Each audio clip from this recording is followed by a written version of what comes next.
The story you are about to hear is true. Only the names have been changed to protect the innocent. NBC brings you Dragnet.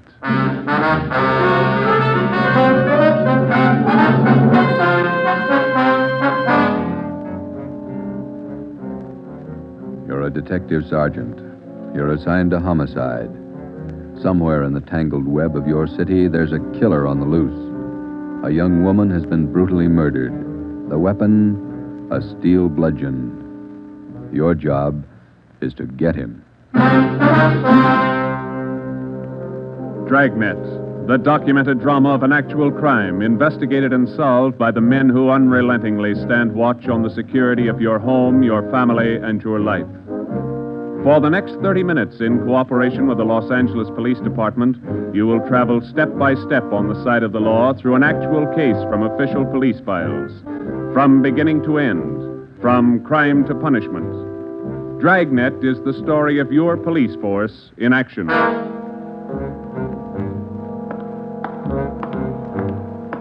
It was Thursday, March 19th. It was foggy in Los Angeles. We were working the night watch out of homicide detail. My partner's Ben Romero. The boss is Ed Backstrand, chief of detectives. My name's Friday. It was 9:14 p.m. when I got to the old Central Jail building, third floor. The crime lab. Hi, Joe. Hi, coming, Lee. Just ran a spectrograph. What'd you find? The paint flake from the victim's head matches that paint on the hunk of pipe. Any prints? The pipe was clean, no latent prints. Well, that figured. Anything else? Got those blood test reports. A couple of slides for you to look at under the comparison mic. Mm-hmm. Thanks, Lee. Oh, hi, Joe. Didn't hear you come in. What's it look like, Ben? Here's the blood test reports. This one is blood found on the piece of pipe. Type A.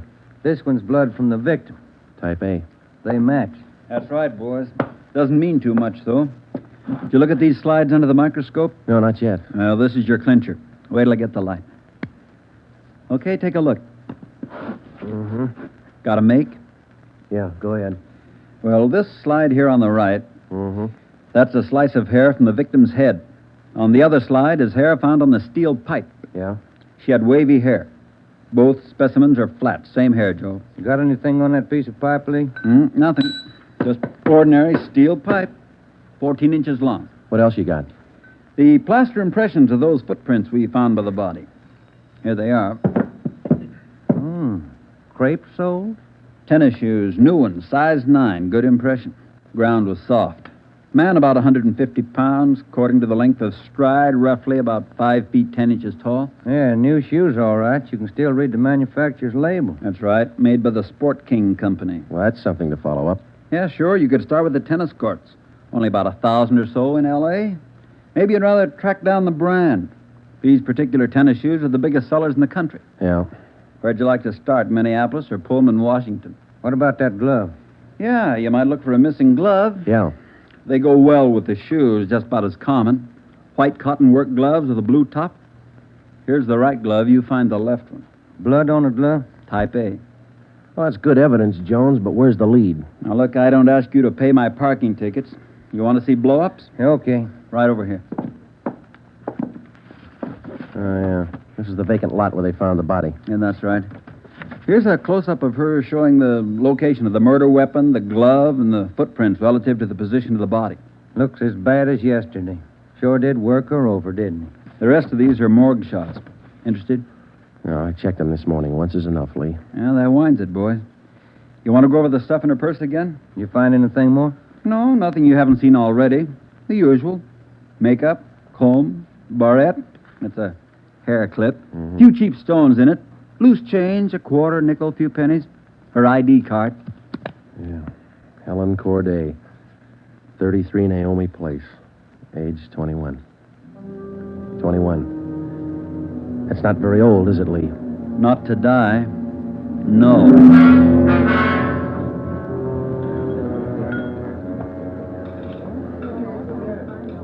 Helen Corday. Who could kill Helen Corday? Why? Why do you say that, Mr. Meyer? Well, people kill for money. They kill for love. Helen Corday had none of these. No boyfriend? Not in here. No, she was a good worker. 5 different addresses the union sends me 1 month. 5! Did the union send Helen to you? Oh, sure. All the girls come from the union, but none like Helen. Oh, she was sweet, honest, and courteous. Mr. Meyer, did you know anything about her personal life? Only that she was a good worker. Everything else she took home with her from this place. Did she ever mention any men to you? Anyone at all? No gentleman, not one. No. How much money did she make here? Well, I paid her $26.50 a week, every Tuesday. And not much salary for so much work, but the tips are very good here. Nice customers. Mm-hmm. This her home address, 33 Naomi Place? 33 Naomi, yeah, that's right, yeah. Thank you very much, Mr. Meyer, for your time. I wonder what kind of a person does things like that. Who could kill Helen Corday? Everybody liked Helen. Helen Corday? I never liked her. Come on in the office, boys, where we can talk. Never liked her because I never knew her. You the head of the union? I'm just a steward. I know most of the girls. This Corday girl, what'd she look like? Small brunette, about 5'3". Here's a picture. Yeah. Pretty girl, wasn't she? Oh, sure. Placed her out at Otto's place. Nice little Dutch fella. Otto Meyer. That's right. He seemed to think quite a lot of her. Yeah, she was a fine worker.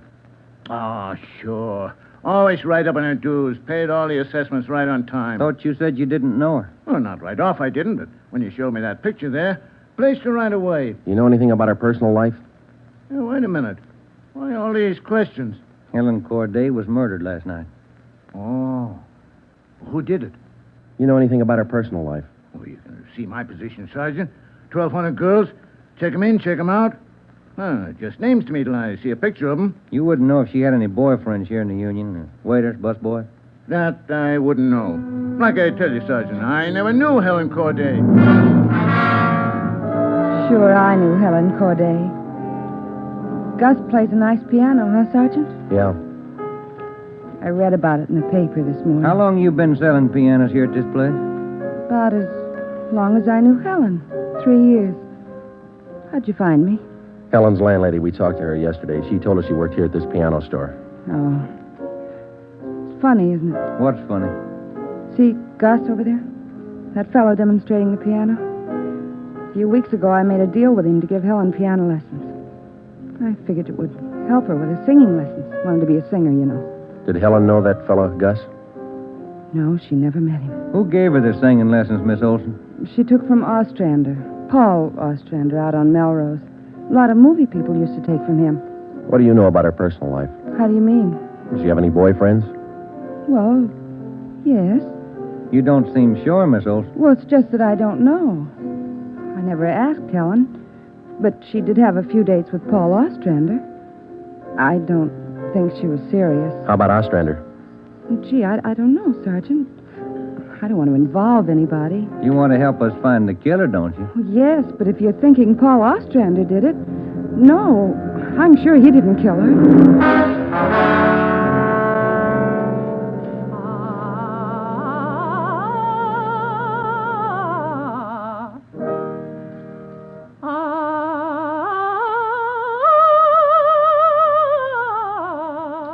That's all for today, Victoria. No, gentlemen. I did not kill Helen Corday. You gave her singing lessons, Mr. Ostrander. You knew her pretty well? Yes, I gave her voice coaching for about 1.5 years. Helen showed a little promise. Not a great voice, a bad vibrato. You knew her pretty well?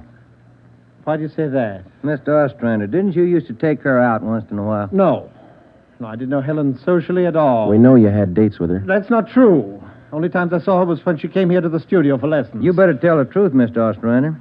We can prove that you've been out with her. Afraid of the publicity, is that it? Certainly that's it. I have a successful business here. I've spent years building it. Anything like this would ruin me. Then you have been out with her. Only a few times. Nothing serious. I had nothing to do with her murder. Now, that's the truth. Don't you know that withholding information about a thing like this can go kind of hard for you? Yes, I know that. What else could I do? Mr. Ostrander, somewhere in this city right now, there's a guy who beat a young girl to death. He crushed her skull with a piece of steel pipe. We need every bit of information we can get to track him down. I know that, Sergeant. You could have come to us. We wouldn't run to the newspapers with it. If the information's confidential, that's the way we treat it. Most of the time, it's the people who run to the newspapers first. Then they come to us. That's right, Mr. Ostrander. People are their own press agents. Sergeant, I'd like to know what right you have to invade my privacy and lecture me on my civic duty. All right, I'll tell you what right, Ostrander. We want the man who murdered Helen Corday. I got as much right as he had at 12:14 this morning. Come on, Joe. Yeah. Thanks, Mr. Ostrander. Sorry if I invaded your privacy.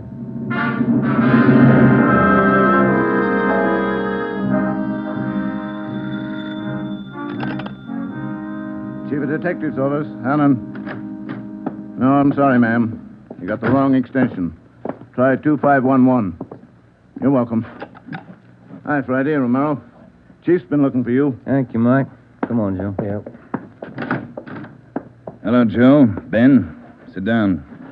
What'd you get? A notebook full of notes. A crime lab full of evidence. Nothing to tie them together. These some of the people you interviewed? Yeah, those and about a dozen more we didn't even take notes on. It's hard to figure, Skipper. Everybody seemed to like this girl. Helen Corday. No known relatives. Single, unattached girl, living all alone in the city. Few friends and no enemies. None we can find anyway. Are you satisfied that all the people you interviewed are in the clear? Well, if we're going to stick to the simple robbery motive we are, the kind of money Helen Corday made wouldn't interest those people. How are you doing on the outside leads? Nothing. If we could just find one hole someplace, anything. All right, now look. You've got a lab full of evidence across the street. You've got a book full of names here. You've got the pieces. Now fit them together. They just don't add. Well, go over them and keep going over them until they do add. Anything from the informants? No, nothing so far. No tips on anybody that's been dough-heavy lately. Nobody shooting off their mouth. The guy we want won't advertise. Figures himself a pretty smooth operator. But he probably made a mistake somewhere along the line. We'll find it. Got a hot shot, Ed. Yeah? 3220 Casino. Woman, probable attack. All right, Friday.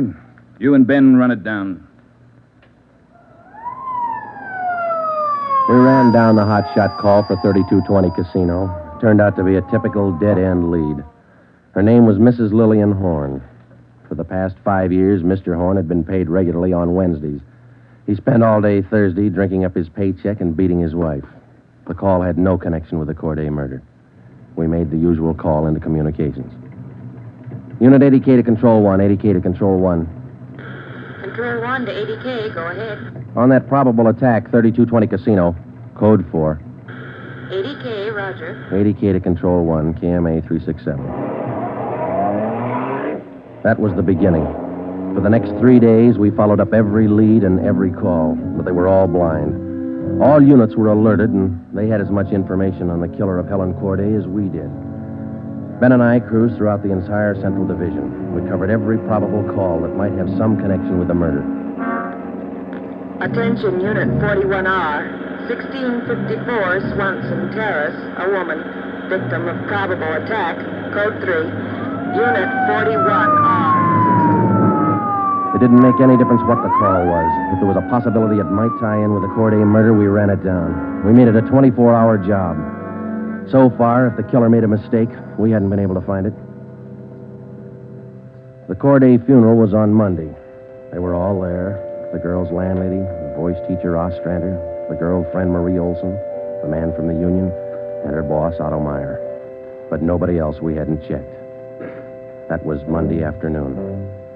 Monday night, we went back to the old routine, tracking calls during the night in the squad car, picking up small threads that led nowhere. 3 more days of the same thing. Thursday morning, 1 week after we found Helen Corday's body, we got an anonymous phone tip. I know who killed Helen Corday. His name's George Barlow. He lives at 418 White Oak Avenue. He used to date her up all the time. Get him and you've got the murderer. We checked George Barlow and about 10 others just like him. None of them knew Helen Corday. Saturday night, Ben and I were back in the squad car cruising the Central Division. Saturday night's a good night for robbery. By 10 p.m., we'd run down 4 various calls. 123, code 1. 123, roger. 12G, call your station. Unit 13R, 1254 Tower Road. A woman screaming. Investigate the trouble.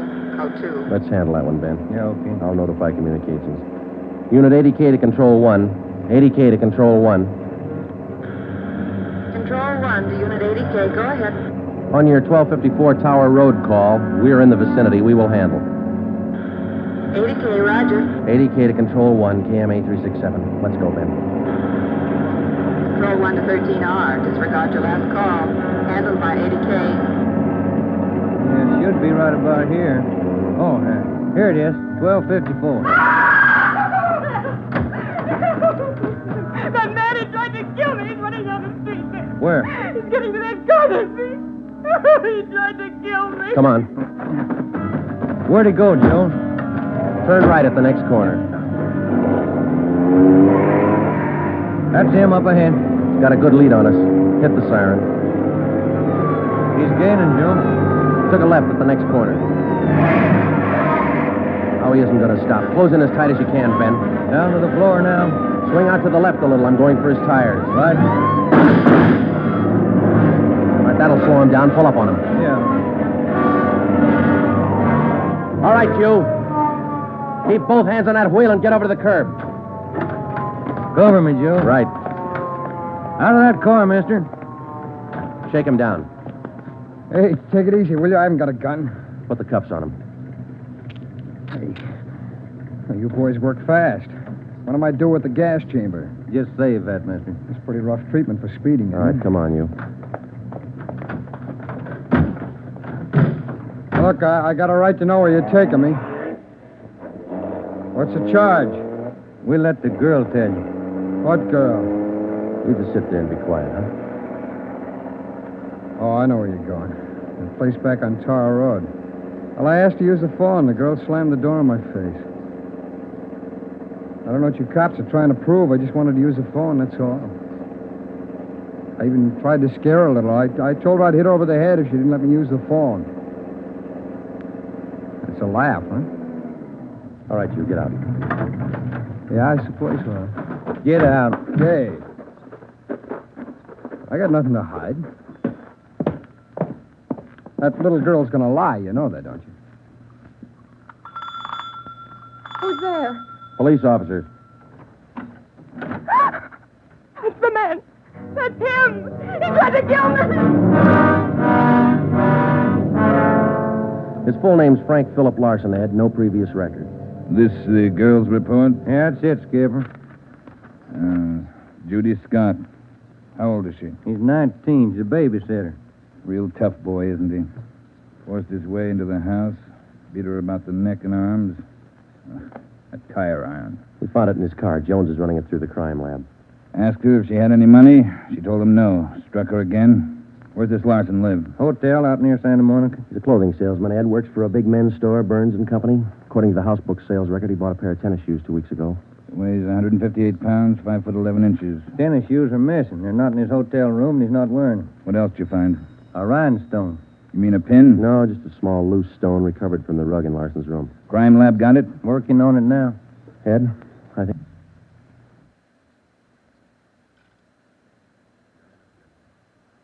We got the man who killed Helen Corday. A few scraps of circumstantial evidence and a hunch. That's not much to go on. Larson had gone after the little Scott girl with a tire iron. Wasn't much of a tie-in, but we had to be sure. All that day, we checked Frank Larson's alibi for the night of Helen Corday's murder. We interviewed the personnel manager at Burns and Company where he worked. We talked to all the clerks who knew him, the manager of the hotel where he lived. We found out everything we could about Frank Larson. And that night at 10 o'clock, we had the prisoner brought to the interrogation room. How are you, Larson? Fine. Just fine. I like jail. Sit down. Lousy weather, been foggy all over town. I wouldn't know. I've been inside all day. How old are you, Larson? 31, same as the last time you asked me. Where'd you go to school? I didn't. I was born smart. You sell clothes, don't you, Larson? We know you work for Burns and Company. Remember, you told us. What is all this? What are you guys trying to build? We just want to know if you like selling clothes. That's all. What do you coppers know about clothes? One blue serge a year is your speed. You know quite a bit about clothes, don't you? I've been selling them for 5 years. Can you tell me something I've been wondering about? What's that? Are your socks and tie always supposed to match? That's what the style books say. Bet you always know the right things to wear, don't you? You wouldn't wear black shoes with a brown suit, would you? Is that what you're keeping me here for? Stylism? Oh, would you? Would you wear black shoes with a brown suit? Most people wouldn't. Bet you wouldn't wear brown shoes with a tuxedo either. I've been smoking too much. You got a glass of water? Oh, yeah, sure.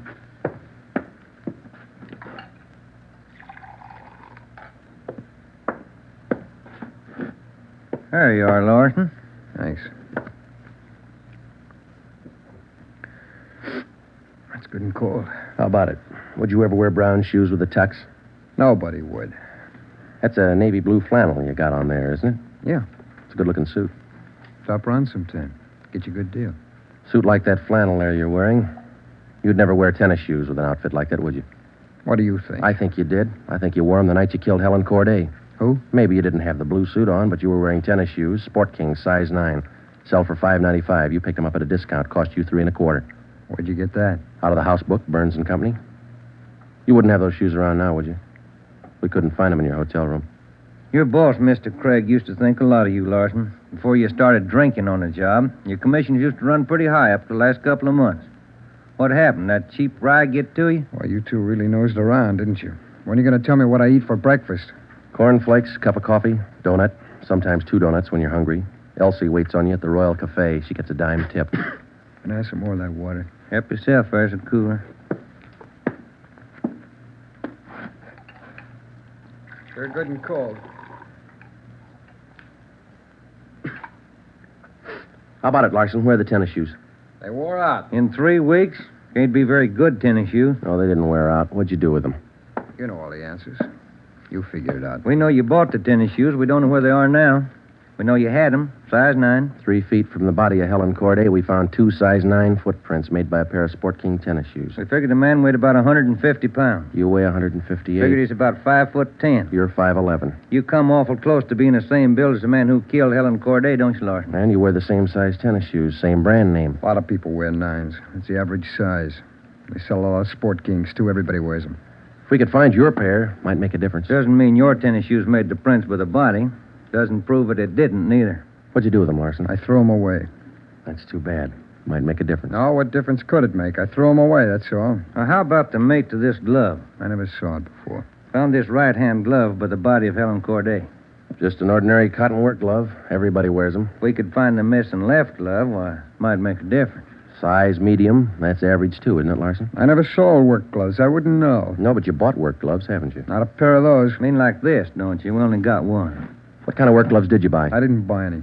You just said you did. I never said I bought any work gloves. You bought tennis shoes, though, didn't you? I told you I bought the tennis shoes. Didn't I tell you I bought them? No, you didn't tell us. We told you. Found out from Burns and Company where you work. All right, you told me. I bought them. You know that. Same kind of tennis shoes that made footprints by Helen Corday's body. It wasn't me. Then why won't you tell us what you did with them? I've already told you I threw them away. They were only 3 weeks old. Must have worn out awful fast. I didn't say they wore out. They got too dirty. No, you told us they wore out. Remember, Larson? I don't remember what I told you, but I don't have them now. We know you don't have them now. Where are they? He told us. They got too dirty. Right, Larson? Yes.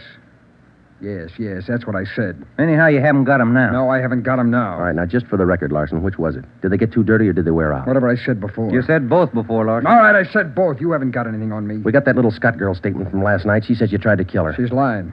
I told you she'd lie, didn't I? I only wanted to use the phone. She says you hit her with a tire iron. Did you hit her with that iron? No, I only tried to scare her. I didn't hit her with anything. Then how'd you get those marks around her neck and arm? Police doctor says they were made by that tire iron. I don't care what your doctor says. I didn't hurt her. Now, what do you mean, Larson? You didn't hurt her or you didn't hit her with that tire iron? Neither one. I just wanted to use her phone. How'd you know she had a phone? I didn't know if she had a phone. I just went up to find out. To find out what? To find out if I could use her phone. Thought you said you didn't know if she had a phone. I don't know anything the way you twist everything around. Sorry, Larson. We only want the truth. How about a cigarette? Yeah, I could use one. Here's the light. Larson, where were you Wednesday night, March 18th? How many times you going to ask me that same question? Just want to make sure we got it right. I told you this morning. I went to a show. I got out about 11, had a beer, and I went home. What time did you get home? About 11:30. Did you stay home? I went to bed. What'd you see at the show? I never remember the names. You ought to try to remember this, and it's pretty important. No, it was a deluxe theater. It was Spencer Tracy and something. What was on when you walked in? The news. I never go in the middle of a picture. Neither do I. Spoils them for me. Yeah, that's right. The girl in the box office doesn't remember seeing you go in. What'd she know? It was Keno night. There was a big crowd. Did you win anything? I never do. Anybody hit the jackpot? I don't remember. They give away a lot of money at those neighborhood theaters. I always remember who hits the jackpot. Well, all right, you do. I don't. Do you remember if anybody won the jackpot? I told you, no. Did they have a jackpot at that show? I guess they do. I don't know. You know it was Keno night. You should know if they had a jackpot. Maybe they had a jackpot. I don't know. I went out for a smoke. You said the cartoon was on when you walked in. Why do you always twist what I say?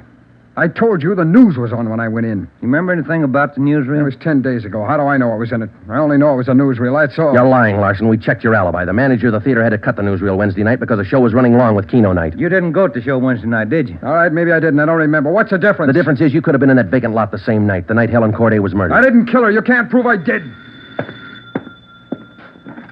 Interrogation room, Friday. Hiya, Jones. It did, huh? You're positive. Yeah, okay. Thanks, Lee. Sure you don't want to tell us what you did with those tennis shoes? I'm not going to go back over all that. I've told you guys all I'm going to tell you. You know how the Corday girl was murdered? How would I know? I don't know anything about it. She was on her way home from work, as usual, about midnight. Of course, you were home in bed about that time. But you didn't go to the show that night, Larson. On her way home, Helen Corday always took a shortcut across a vacant lot. She was about halfway through the lot when the murderer tried to grab her purse. She screamed and he struck her. Hit her several times with a piece of steel pipe 14 inches long. He beat her to death with that piece of steel pipe. Then he dropped the pipe in the right-hand cotton work glove. He left 2 footprints, size 9, Sport King tennis shoes. I know all that. Well, here's something you don't know. When the killer scooped the paper money out of that girl's purse, he accidentally took along a loose rhinestone, a stone that fell out of a cheap barrette in the bottom of her bag. He carried that stone home with him. When he reached in his pocket to pull out the money he stole from her, the rhinestone fell on the floor. So? We found that rhinestone on the rug in your hotel room. Well, I haven't lived in that hotel room all my life. Maybe the tenant before me dropped it there. No, not this one. We checked the cement that held it in that barrette. It matches the glue on the stone. No, Larson, that rhinestone came from the hair clip that Helen Corday wore before she was murdered. And that's enough to take you to the district attorney with. What am I supposed to say? We want you to tell us the truth. Why did you kill Helen Corday? Yeah. You want the sandwiches and coffee now, Sergeant? Bring them in, Mike. Looks like we're going to be here a long time. Yeah, I brought you ham, cheese, and liverwurst. And some fruit. Coffee's black. Cream and sugar on the side. Thank you, Mike. It looks good. What kinds you want, Larson? Ham, cheese, or liverwurst? Oh, you're not hungry? Okay. Sandwich, Joe? No, thanks. I think I'll have an apple, huh? Yeah. Okay. I fixed you a plate there, Larson. Coffee's right here. That's a fine apple. Nice and fresh. This a Washington apple? Yeah, I don't know. Is that coffee hot enough? No, it's fine. Where'd Mike pick these up? Well, across the street. Eddie's? Yeah, That'll taste good. Well, drink your coffee anyway, Larson. It's getting cold. All right! I didn't want to kill her. She screamed and I hit her. All I wanted was her purse. That's all I wanted. She wouldn't give to me. She had to fight back, so I hit her. I didn't want to kill her. All she had to do was give me the purse and I wouldn't have hurt her. I was drinking and I didn't know what I was doing. I was drunk. I didn't mean to kill her. I didn't mean to kill her. Mike. Yeah, Joe? Stay with him. We'll call the stenographer.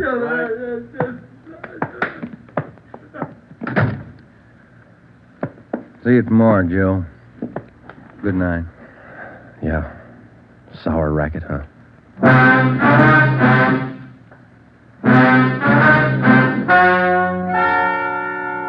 The story you have just heard is true.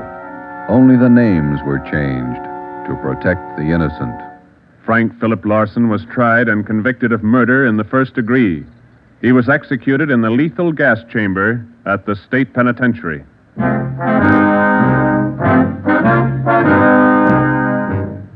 You have just heard the 5th in a new series of authentic cases from official files.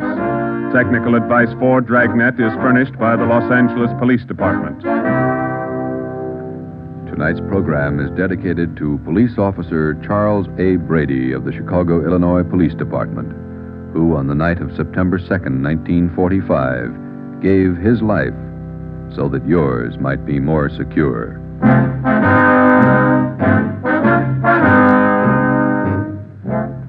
Dragnet came to you from Los Angeles. This is NBC, the national broadcasting company.